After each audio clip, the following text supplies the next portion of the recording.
नाजरीन अस्सलाम वालेकुम। IND टुडे न्यूज में आपका खैर मकदम करते हैं।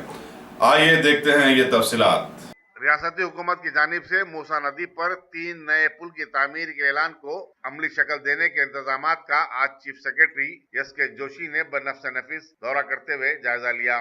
वाज़ेह रहे कि हुकूमत ने बढ़ती हुई ट्रैफिक और चार मीनार व अकनाफ के हाकरों को मुतबादिल जगह फराहम करने के मकसद से मूसा नदी पर खासकर सालादीन म्यूजियम के रूबरू नए पुल बनाने का मंसूबा रखती है। इस मौके पर उनके हमरा principal secretary municipal administration Arvind Kumar, incharge commissioner बल्दिया भारती होलीकर और दूसरे अहदेदार भी मौजूद थे।